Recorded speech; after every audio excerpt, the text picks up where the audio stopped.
Hello, welcome to the Zero Project Latin America Conference 2021. At this moment, we're going to be holding a session called Creating Inclusive Employment. My name is Juan Carreño. I am the manager of talent for Alimentos, which is a Chilean food company, and we're thankful to Zero Project for the invitation and the opportunity to share a project to talk about good practices for an inclusive culture. I have had the opportunity to be the moderator of this presentation, and we will have the opportunity to talk about three very interesting projects. We are going to have people from Austria, from Singapore, and also from Chile, while our speakers are getting ready to tell us about their very interesting projects and good practices. I'm going to tell you what has been our experience in terms of inclusive culture, which is the work that we conduct nowadays in our company, PF Alimentos. First of all, I'd like to tell you that PF Alimentos is a company which is based in Chile. Headquarters are located in Talca, 250 kilometers south of Santiago. So this is one of the industrial complex that we have. And in general terms, our company works in food manufacturing, and we have 8 different brands, and BF is our most well-known brands, and we have products ranging from uh, ready to eat, dairy, as well as other products. Now, when is our work with inclusion created, or when did it start? In general terms, I would say in 2017, with the enactment of this law 21015, which is of work inclusion, for the formalization of good practices that had been going on in our company for several years up to that moment. We have people with a certain level of disability that have been working with us for over 20 years. We have had people working in our company without having any type of formal requirement regarding this, starting with this law 21015, which is a law that requires that 1% of our staff has a certain disability. We achieved an average of 1.6% with the slogan, if it is everyone, let's talk about inclusion, which means that now 52 people out of 3,200 people are people that have a certain level of disability, and the number is growing. And from this moment on, our company has been recognized in Chile from the Ministry of Labor and Social Work for the work that we've conducted in terms of fulfilling the law. However, the figures still have room to grow. Now, how did our strategy start in order to incorporate people with disabilities into our company? First of all, we needed to look inwards. And that was in order to try to get to know what was going on with our people.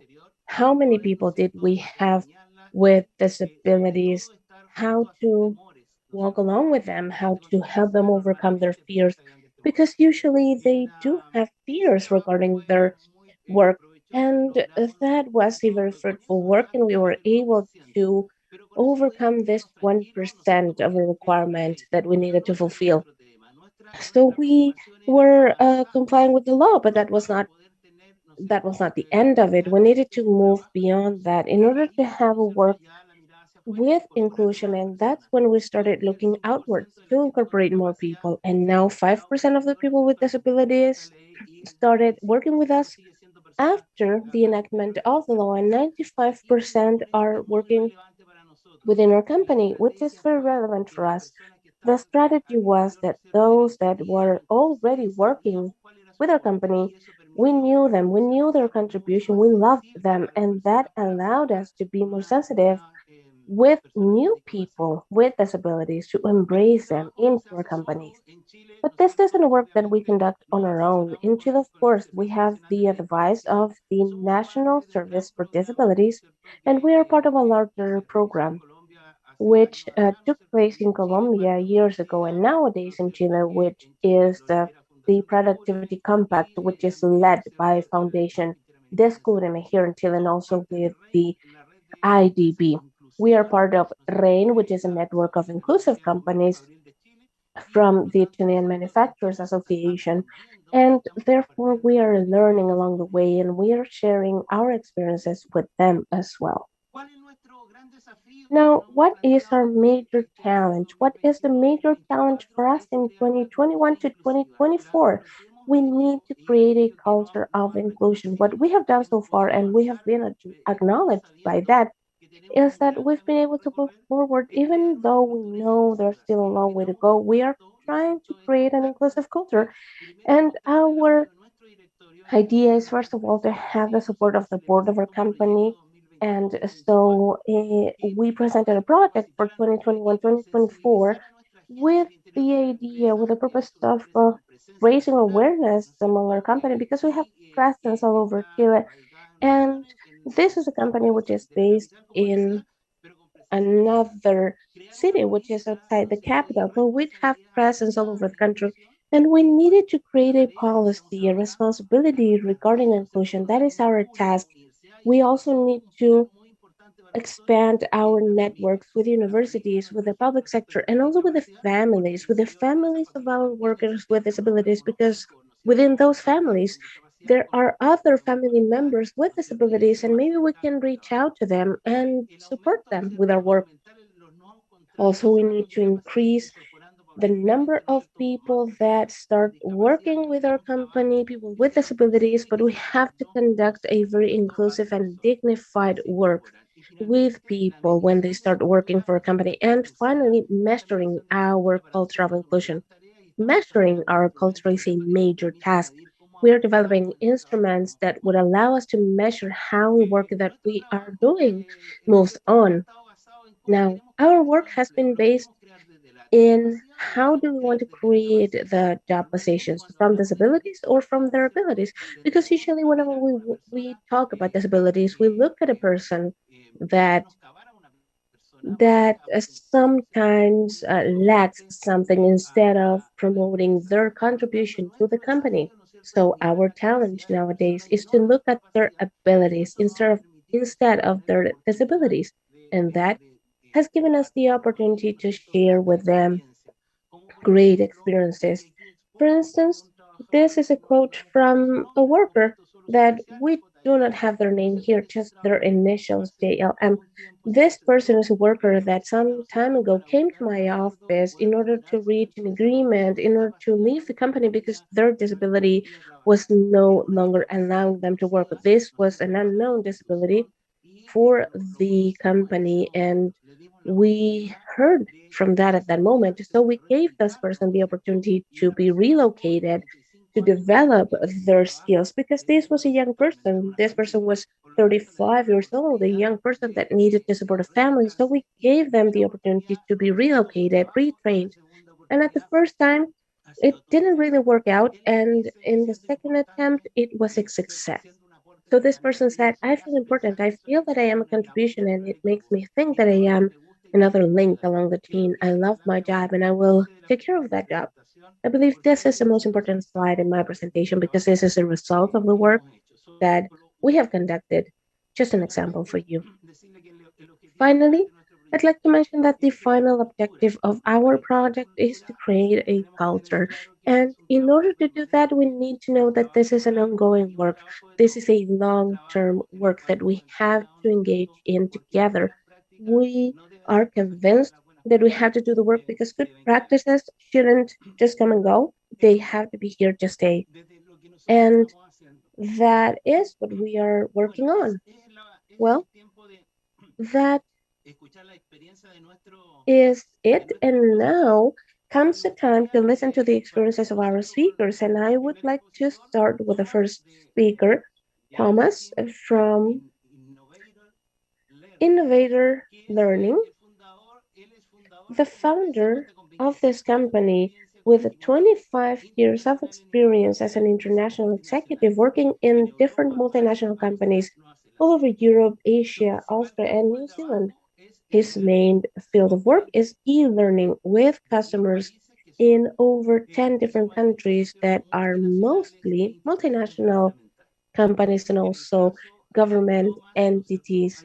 In the case of Thomas, there is a very interesting project that he wants to share with us in order to create an ecosystem for virtual employment by which people with disabilities can work in a more efficient manner from their homes. Now, Thomas, the floor is yours, and we hope to listen to your very interesting presentation.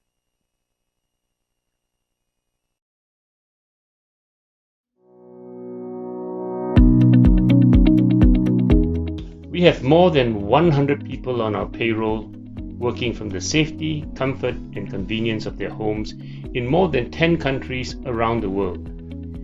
They are scattered across all corners of the Philippines and Malaysia, and we have people in other countries in Asia, Africa, Europe, and beyond.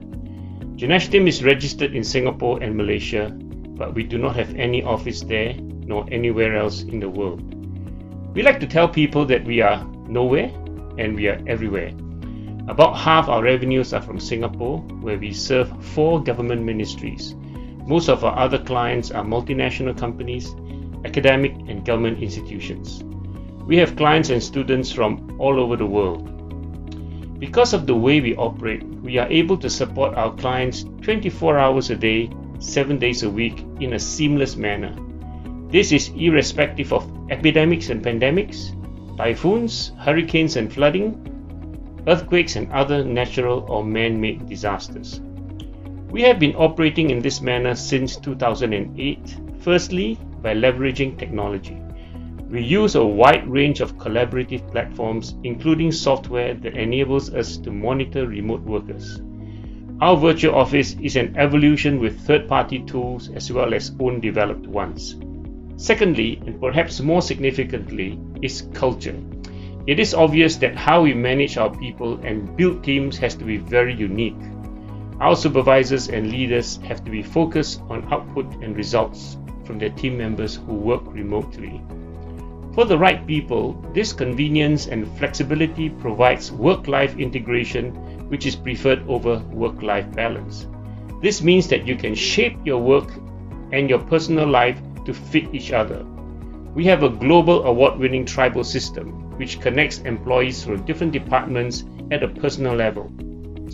We even have company events like chess and other competitions, and we will soon launch Genashtim's Got Talent. Bottom line, we are inextricably networked global team working remotely, supporting our customers around the world and around the clock. Our business is online learning and online support services. Whilst not all businesses can operate the way we do, you will be surprised how much of your operations can be designed to do so. The added benefits for doing things this way include lower costs, more resilience and better business continuity, and the ability to access better talent across geography and circumstances. You do not need to lose your best talent because she has to start a family or because her spouse has relocated. But our motivation to do things this way is, however, quite different. Genashtim was set up to hire people with disabilities working from home. Our mission is to leverage technology and the internet to connect marginalized communities to the global economy. Today, 90% of our people are either people with disabilities, refugees, retirees, LGBTQ, or women from oppressed environments.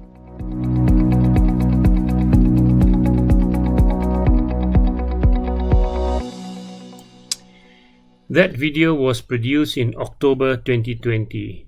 To recap, Genashtim has been in operation for more than 12 years, and we currently have more than 120 employees scattered across more than 10 countries in 6 continents, all working from the comfort, safety, and convenience of their homes, and we do not have any physical office anywhere in the world.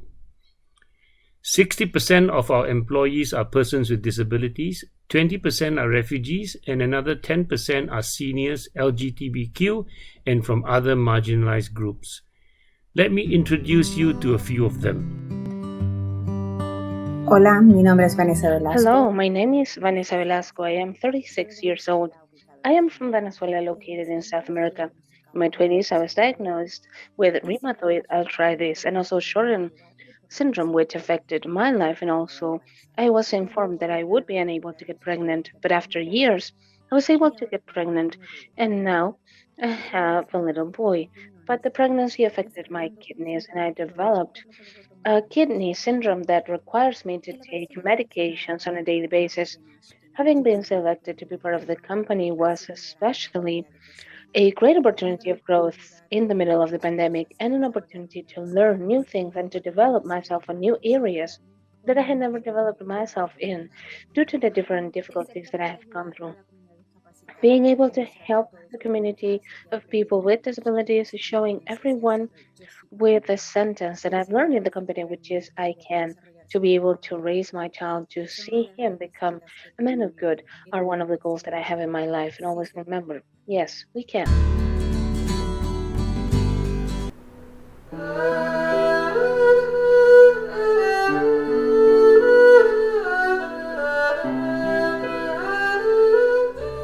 Hello, my name is Ibing. I'm born partially blind due to a genetic disorder, and as a result, I can only see less than 20%.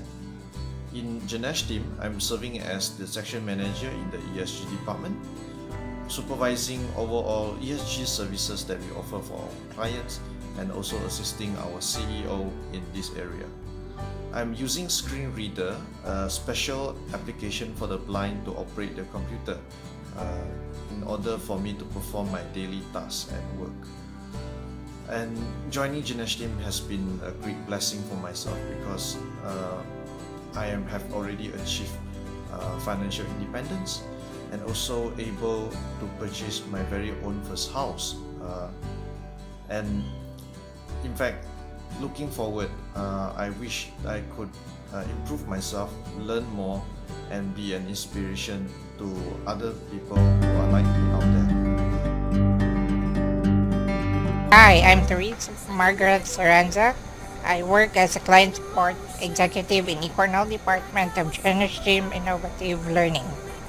I assist potential learners with their inquiries and concerns regarding the online programs. I am a quadriplegic and ventilator dependent because of an injury in my spine, C1 level. I work through the help of a voice recognition software in my computer. My personal goal is to be productive and financially independent individual despite my physical limitations. Hi, my name is Lily. I'm visually impaired. I got blind when I was 16 years old due to retinal detachment. I started working for Genashtim back in 2009 as one of the blind coaches of Epic Online. A year later, I was hired to become QA analyst for Epic Online, and then eventually I became the manager of the QA team. I also took over the content development team, and presently I'm the client support manager for eCornell and Epic Online. And my goal in life is to be the best person that I can be and to make an impact to those people that I came in contact with in my own little ways. Many of our PWD have been with us for 10 years or more. Vili has been with us, working with us for 12 years, and Therese has worked with us for 6 years in spite of her condition. To recap, the purpose of the existence of Genashtim is to leverage technology and the internet to connect marginalized communities to the global economy. For what we do receive several international awards or recognition every year. The one that we are most proud of is our B Corp certification. Since being certified in 2015, we have made it to the ranks of best for the world among B Corps every year. Last but not least, it is hard for a social enterprise to be sustainable financially. We are very thankful that we have been able to thrive as a business even during the pandemic.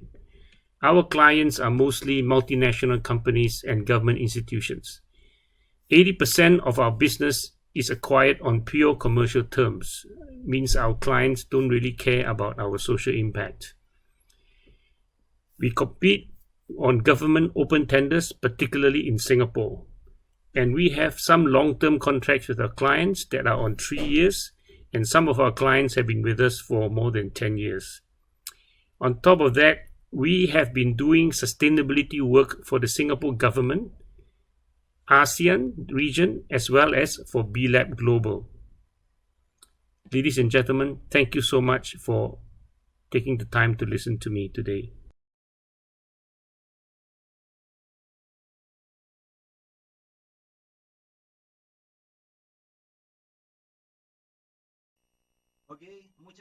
Okay, thank you very much, Thomas, for your presentation. Very interesting what you've been doing.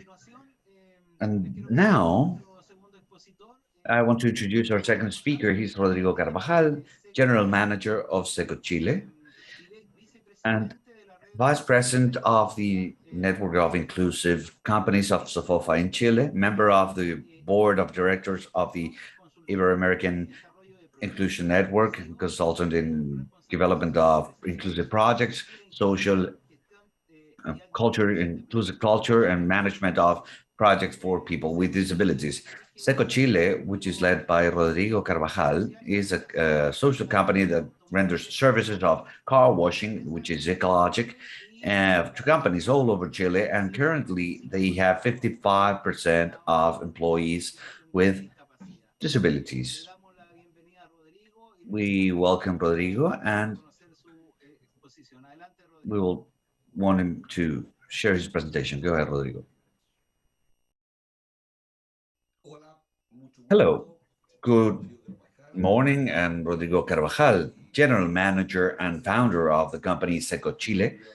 I want to first thank for this opportunity that you've given me to share with you my inclusive entrepreneurship. I'm very thankful for Zero Project. I think that it's a complete valuable initiative for all of us that are involved with the world of disabilities. I participated in last year in the awarding session. It was very successful. It was a very valuable experience, and I would like to advise the new entrepreneurs that are looking for support on how to be known to share their entrepreneurship. SecoChile started in 2010, and it has two main specific characteristics. There's no doubt that we have the topic of disabilities. Our main services are eco washing of vehicles, where there's two main characteristics. One, we wash cars without using water, which is something very important, and that's why it's ecological. It's a product that we manufacture that lets us wash cars and wax cars without using water at all. Completely dry. There's no fuel, there's no electricity, there's no equipment. It's only the product applied directly on the body of the car, and we wash the cars. And on the other hand, we have the issue of disability, which is what we will talk about in this presentation. There's no doubt that it's an entrepreneurship which is very innovative, sustainable, because it lets us over time to develop this activity in the world. Car washing in the world is very important because of water, of course, and there's an important value here when we are able to wash cars without water. The issue of disability comes from because of my personal life. I am 60 years old, and I was born with a physical problem because of a drug that's thalidomida, and that, well, luckily, my disability is minor. It's not something too severe. I have a problem on one of my arms, but that has made me aware or sensitive to share, to know, to try to help people with disabilities. That's why, as Juan Carlos was saying, and thank you very much, Juan Carlos, for the introduction, because I'm related to multiple institutions, national and international, with disability issues, and I've participated as a representative for Chile in the Global Network of Disability of the OIT, and as the president of Inclusive Network of Companies. And I'm very related because I feel like doing it. I think it's extremely important to do it from my experience, from my focus, my understanding, my life as a person with a disability, to generate the tools that let others to guide them so that they can start an entrepreneurship with inclusive companies. SecoChile started very slowly. It works exclusively in private areas. We can't work in public areas. That's to make sure that we protect our employees so, so that they are not washing cars anywhere. There's a very strict control every day so that they can work safely. And about the disability, SECO is very special, the profile that we have, because when I wanted to start this company, I didn't think about profiles. Actually, I didn't think about profiles because population in Chile and in the world, actually in the world, with disabilities on one hand is very big, but also there's something very complex, which is education is far from people with disabilities, meaning that number of people with disabilities that have been able to have access to education is very low. We are getting better and better, but it's still very low. Actually, I don't have the numbers because I don't like talking about numbers because normally numbers that with the background are very bad, very raw. So they are they're painful. The percentage of disabilities or the number of the very small amount of people working. Well, Seco Chile gives the option of working for anybody, regardless if they're women, men, the age, the kind of disability. There's different kind of, we have everything, every kind of disability, and that's very special because we think that somebody is, I don't know, with a severe physical disability, why wouldn't they be able to wash a car? Well, I have the experience that they can, not in every case, of course, but that gives you the opportunity so that many people can access this job, and that's one of the main things I want to say. We have in Seco, people don't need studies, they don't need to know many things. It's to wash a car is fairly simple. There's nothing too complex there. So we generate a very wide possibility of working with SECO. Initially, we started with an almost 100% disability group, and that caused some issues. That's why we decided to that SECO would also have people without disabilities working in the company. It's a company that managed to be fairly successful. It's not wonderful, but it's interesting, which is very important. As our country improves their quality of inclusion in society, in culture, luckily the service is being very slowly better received by companies and people. And they dare that somebody with a disability can wash their cars, and they know that that person just do a good job and that all the prejudices that they had, they're inexistent. They will do their work properly, they will be responsible, they will not get sick and ask for too many medical leave. No, that doesn't happen. That hasn't happened in Seco. Seco has some background which is very important to talk about. For instance, zero accidents. You can't imagine the very few medical leaves that we have. That shows that energy, that how thankful they are, the people with disability, how thankful they are for having the chance of working. And I will show you a small presentation that will be fairly quick because we've already talked about this, but our intention as SECO to show and to invite some entrepreneurs to adapt to this work of SECO and become part of our network of operators. This is a presentation that's in English, so it will be a bit easier because we want to be innovative. We want to protect our environment, as I was said, with a product that lets you wash cars without using water. The background is very strong, and we understand that by 2025 we will be 1.8 million people that will not have access to 100% of water, and we are already seeing that in some areas of the world. So any help on this natural resources is extremely important. Also, as a background, it's a huge amount of water that you waste when people wash a car.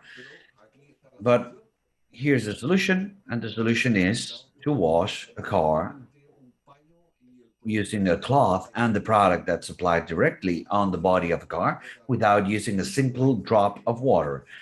That those are the products. They're just different products from for different parts of the car. For instance, tires, glasses, windows, and the product doesn't need implementation, doesn't need equipment, so it's very easy. And we want to talk about an opportunity. We don't want to talk about disability. We want to talk about ability. There's an example here of people working. Some of them have been working for a fairly long time. We have the purpose of being a company that contributes to equality of opportunities. That's extremely important for us. And our mission is to create a more inclusive world, to help companies that they understand the importance of the values of inclusion. We have a lot of years of experiences, as Juan Carlos said, and we've had a high percentage of people with disabilities. There's a flexible model to help people with disability. We have some acknowledgments from the SOFOFA, from the Senadis of Chile, some acknowledgments that are international awards. And we are looking for allies and entrepreneurs that want to start developing the eco washing service. Our conclusion is we want to be innovative, sustainable, and to help and help companies that in this world is more inclusive. That's it. Thank you very much. Thank you for this moment. Goodbye.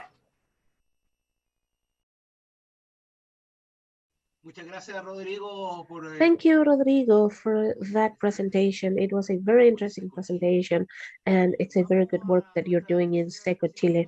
And now we're going to listen to Cornelia, our third speaker. She is part of the team of Farmacia Marien in Wien, and part of the team of Karen Simonich, who is the third generation of a family of people that work in pharmacies in Wien, and they have turned this pharmacy into a place of innovation, into a place of diversity. And this is the first contact point or the main contact point for people with HIV and also people that are deaf, and they provide unique services for this group of people. In their project, the pharmacy is the community pharmacy, your typical pharmacy in Vienna, Austria, with over 100 years of existence. We also have to point out that this has created an environment and also an environment of training and a very close knitted community for people who are deaf. Welcome, Cornelia, and let's listen to your presentation. Hello, everyone, and thank you very much that we do have the opportunity to present our projects here. My name is Cornelia Zacek, and I'm representing Magister Karen Simonic, who is the owner of Marien Apotheke Wien, which is a pharmacy, a small pharmacy in Vienna. And I'm presenting to you our projects concerning training and counseling for deaf people.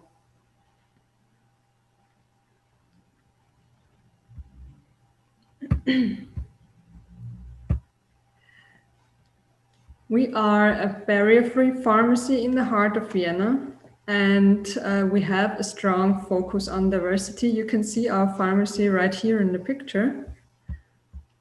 And it's, as you can see, it's very colorful and extraordinary, as is our team. And as I just said before, we have a strong focus on diversity concerning our team and our customers. And we offer special services to people with HIV and to deaf people. Today, I will introduce you to projects and our services for deaf people.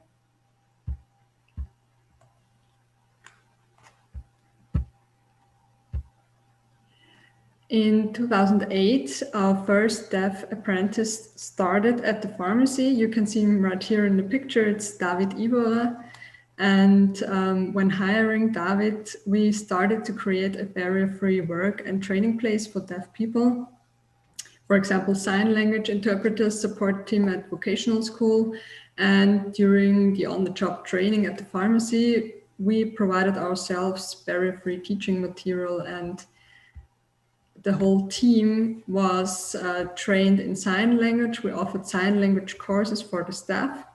And as David's competency in sign language wasn't sufficient as well, we hired also a second deaf apprentice who could teach him the language and culture and bring him to the deaf community in Vienna. After that, also two codas. These are hearing people whose parents are deaf. They found their way to our pharmacy, and the sign language competence of our team grew and grew and grew. And so the projects went on. In 2013, finally, our Magister Srećo Dolans joined the team. He studied pharmacy in Slovenia and now works as Austria's first deaf pharmacist at the laboratory and with customers, hearing and deaf customers, of course.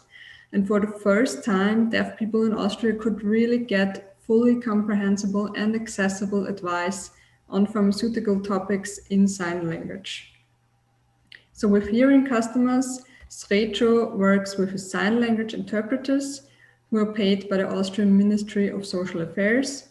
And with deaf customers, of course, he counsels in Austrian Sign Language, International Sign Language, in different sign language, as he is proficient in at least 3 of them.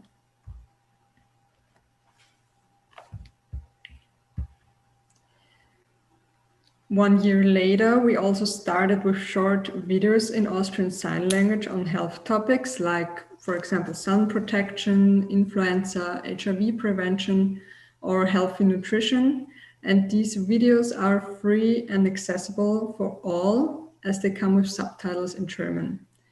You can see them on our website, marienapo.eu, and of course on our YouTube channel. And this is how we really tried to engage the deaf community, and we got a lot of positive feedback on them. So we do approximately 10 videos a year on different topics. Srećo also produces videos for other institutions like Gebärdenwelt.tv. This is a news video portal for the Austrian Federation for the Deaf. In addition, he also regularly visited different deaf unions and Rotary clubs. We really do have an intense network and do very much of these networking activities with deaf unions. And he gave workshops and lectures on health topics to elderly people, but also to kids, as you can see here on the picture. In summer 2019, we invited deaf kids for a workshop at our laboratory and our herbs garden, so they could learn and try how to make ointments or herbal teas. And this was really fun and completely barrier-free. And yeah, we also sent out a barrier-free newsletter that provides information in Austrian Sign Language, and we do so since almost 6 years now.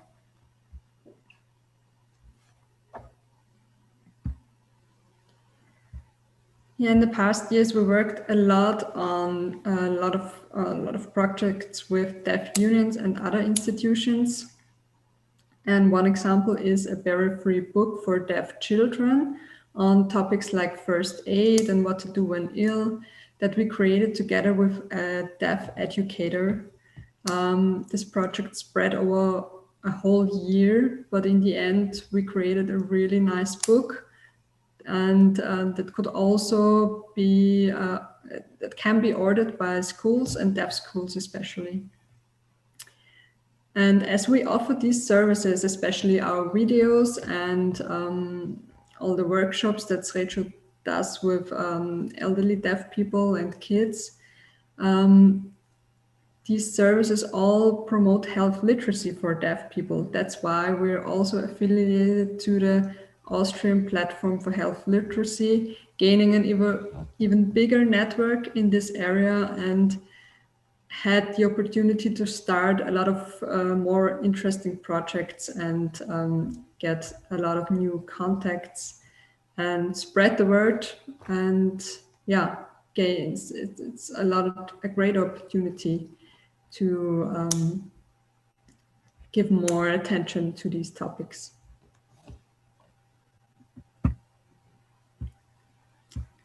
As of transferability, we are confident that every single pharmacy could do and use deaf employees to offer special and barrier-free services to deaf customers. And moreover, the Austrian Ministry of Social Affairs partly funds the salaries and the sign language interpreters. So for the future, we plan the development of our pharmacy to serve as a case manager for deaf people that can guide them through the Austrian health system, because this is very complicated. And for people who see communication barriers or barriers of any other kind, it is very complicated to guide through the system. So we try to give support where needed through a strong network of interpreters and physicians, of course.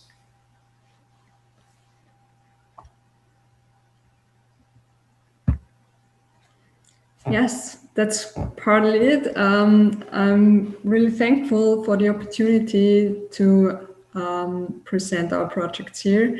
As I said before, I represented Magister Karin Munich, which you can see her at the picture.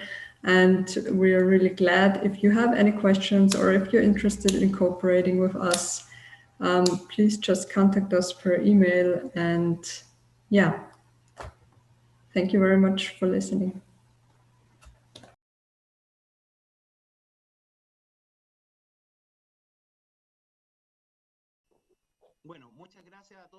Okay, thank you so much to all of our speakers for their very interesting presentations. Now we are going to start with our panel and we are going to ask a few questions. And this is going to go in the following manner. We are going to ask one question to each of the speakers, and at the end, we're going to ask an open question.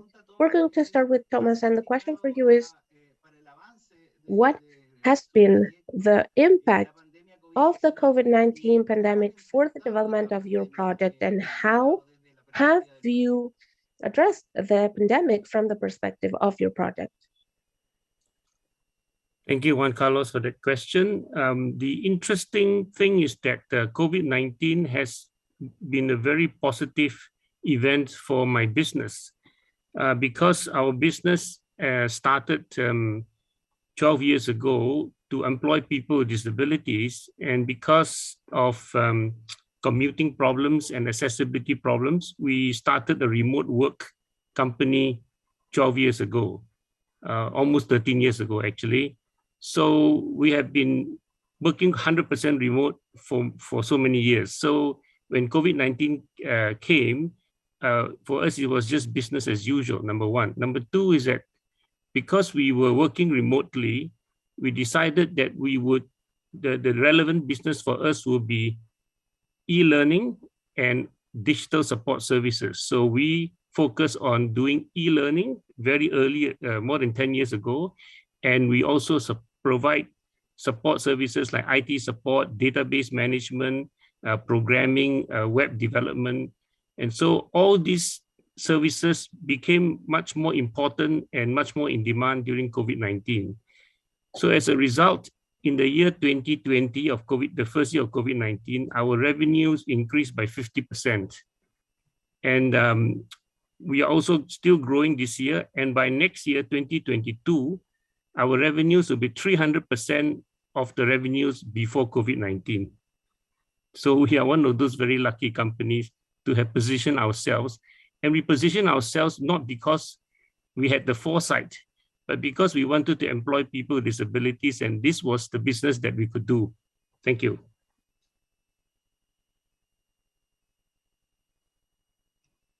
Perfecto. Gracias, Thomas. Ha habido aquí una oportunidad. Great, thank you, Thomas. So you have had a business opportunity and without a doubt an opportunity for the people with disabilities that have been able to work from home.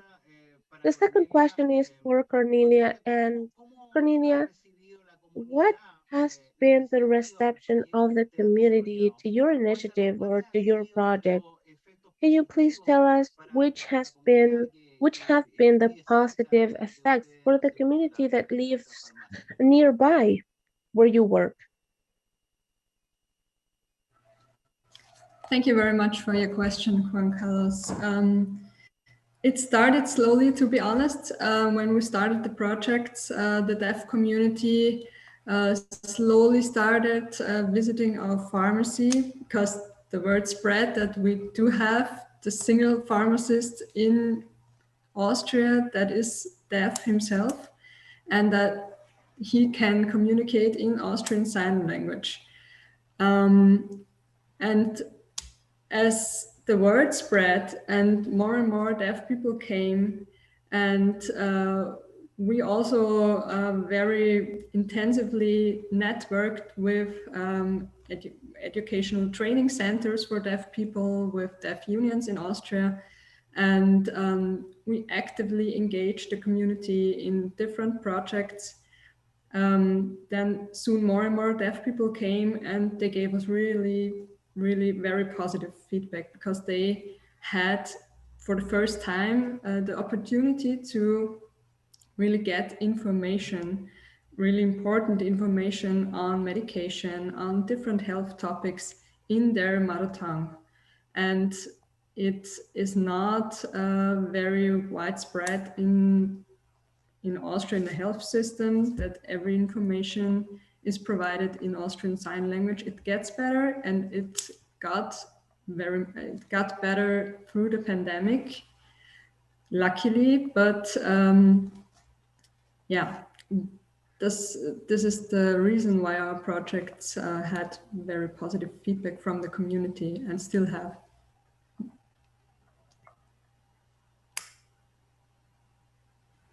Gracias, Cornelia. Gran proyecto. Thank you, Cornelia. It's a great project, and it's a great work that you have conducted. Now, in the third place, we have a question for Rodrigo. Rodrigo, what are the goals of your project for next year? And Rodrigo, is it possible that from 55% of people or 55 people with disabilities, is it possible to move on to 80 people with disabilities in your company? Well, thank you so much, Juan Carlos. Thank you for this conversation. Well, the first question regarding our goals. Well, we definitely have a general goal, which is to continue to grow and to continue to engage in different places. But for us in SecoChile, we are already working in a number of cities along the country, ranging from the north of Chile all the way to the most northern city in Chile, Punta Arenas. And our short-term expectation is that we start working abroad, hopefully that we start providing services to do eco wash of vehicles outside of Chile. And alongside with Zero Project, as well as other organizations, we are already having some conversations, and we hope in the near future to be able to put in place or to offer our services abroad. Like I said it earlier, it's not that difficult, really. It's not something that takes any special implementation. It does not take any greater resources. People with disabilities They are waiting for their opportunities to pop up. And when you are an entrepreneur and when you are inclusive, you have to think and you have to consider that all over the world there is a huge number of people with disabilities that are out of employment. So that is the objective, and it is a very important objective for us. And hopefully, at some point, we're able to continue growing in that sense. Now, regarding your second question, Juan Carlos, you talked about percentages, and I have mixed feelings about this because when I started with Seco, at some point the company had a little bit over 450 people, of which I would say 55% were people with disabilities, which means that that was a very important number, right? When I started the project, my idea was that everyone in the company had some sort of a disability. It was supposed to have 100% an inclusive company. And just like I said earlier, I do have a physical disability myself, and I wanted everyone to have a certain disability. And that was actually the situation at some point. However, I did receive criticism, and it was strange for me. I did have criticism because I wanted to have people with disabilities, and because of that, there was no inclusion at all. So, inclusion is about me having a disability and engaging with the person that has a different disability and also with people that do not have disabilities at all. So I remember that I would pull groups of people with cognitive disabilities and I would take them a certain place to work, but they were not interacting with anyone else. So there was no integration, there was no inclusion. So from that moment on, we started sort of splitting up the groups and we started having people with disabilities and also people without disabilities working alongside. So mixing is important. So that would be the answer in this case. I do not like talking about percentages, but I do understand that the law of quotas it's viable and it pushes companies, and of course there is a fine if they don't do it, but they should want to do it regardless of the percentage, right? That's my opinion. Because if each work position that a company offers is inclusive in itself, that is suitable for a person that has disabilities, that doesn't have disability, it shouldn't matter. So we should expand the job descriptions in that sense. So I don't want to feel trapped by the percentages, but still, it's an interesting situation. Thank you so much. Thank you, Rodrigo. Thank you.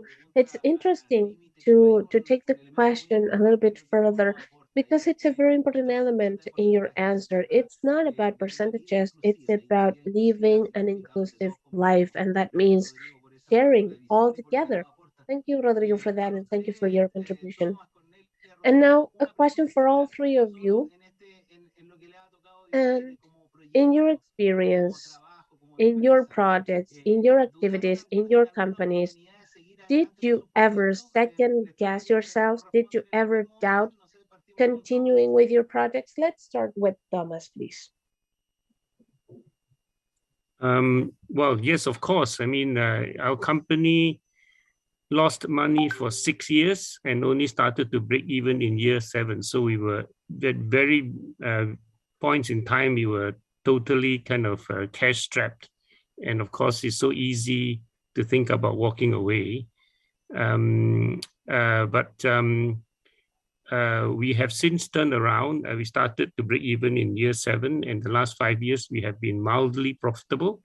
But I have not yet recovered all the investment I put in the company. I hope to do so by next year. And the idea also is that I'll be gifting 80% of the company to the employees. That's the reason why we have not taken in investors, because we do not want to sell the shares to others. We want to keep them for the employees.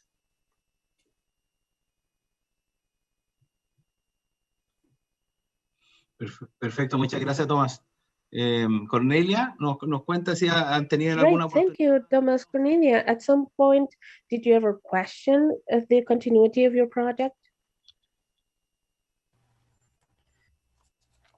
Honestly, we never really questioned the project. It was just, as I said before, could be that we were a little impatient at the beginning because we wanted to start a really big thing, a really big project, and had so many things in mind and so many plans. And it started really slowly. We just thought, okay, we can't really get through to the deaf community, but once we saw after a year or so, and more deaf people came to the pharmacy, more and more projects developed around that. It grew really fast, and it was really very nice to see how many projects, how many different projects could develop through this, through our pharmacist, through our deaf pharmacist, and the many other deaf colleagues we employed.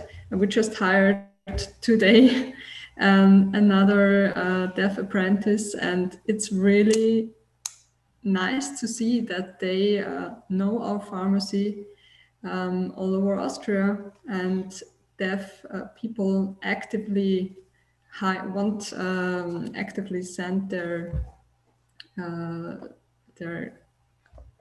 I'm sorry, I just lost it. But that they do want to work at our pharmacy, and that is what we really love to do, and that was the big aim of the project.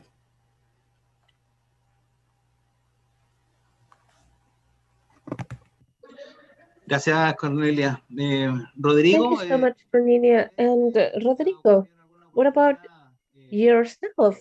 Has it ever happened to you? Did you ever question going along with the project? Yes, yes, definitely.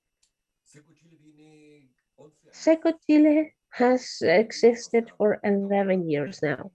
So we're talking about, we started in 2010, and that's the first thing.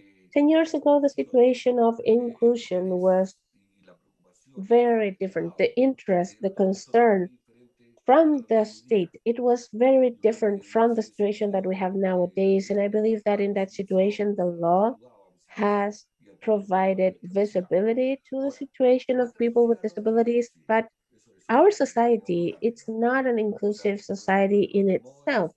Okay, we can talk about fear, we can talk about prejudice, we can talk about bias, and what SecoChile offers is a very simple service. It's about washing a car. It's a very simple service. And people would say, okay, this is an expensive vehicle.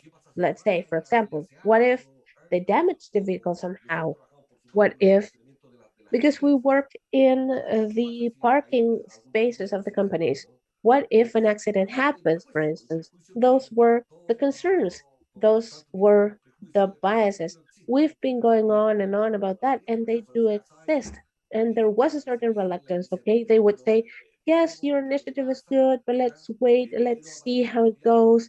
I don't want to be in the newspapers because the manager run over a person with a disabilities. What about insurances? What about risk prevention?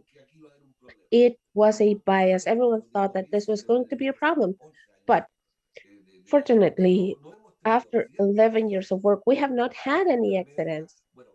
When the average, I'm sorry, the peak, when we had our peak was of 450 people, but the average has been of 250. So a company with a number of people with disabilities working along 11 years accident free, I believe that that's a very good situation. But like I said earlier, this isn't an inclusive situation. Of course, in times it gets better, but it is difficult. And yes, yes, especially at the beginning, we definitely doubted our ability to go on. But here we are, we're still alive, we're holding on, and we hope to continue to grow and help people with disabilities for them to have a dignified, decent work. Thank you, Juan Carlos.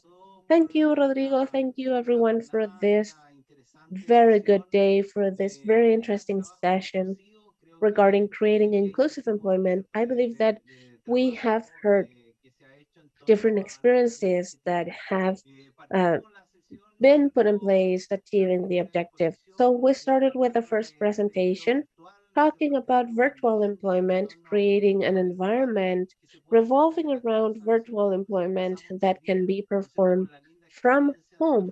Then we heard the great experience of the pharmacy in Austria with people that are deaf. And also, we heard about the presentation of SECO, where we heard about the incorporation of a high percentage of people with disabilities, and congratulations for that. Now you have a number of people fully integrated and working with the company. There are very interesting projects, and we thank you for your work, not only on behalf of the organization, not only on behalf of the attendees, but also on behalf of the people that have gotten the benefit of this, those that are part of the community, that are looking at the good practices and somehow feeling encouraged to continue to work for inclusion. Now, wrapping up, I'd like to thank everyone for attending and for your participation. Thomas, Cornelia, Rodrigo, and also thank you to Zero Project for two very important reasons. First, for giving us the opportunity to talk about inclusion, and secondly, thank you for working for a world without barriers. On my behalf, thank you everyone, and I will see you guys very soon. Thank you.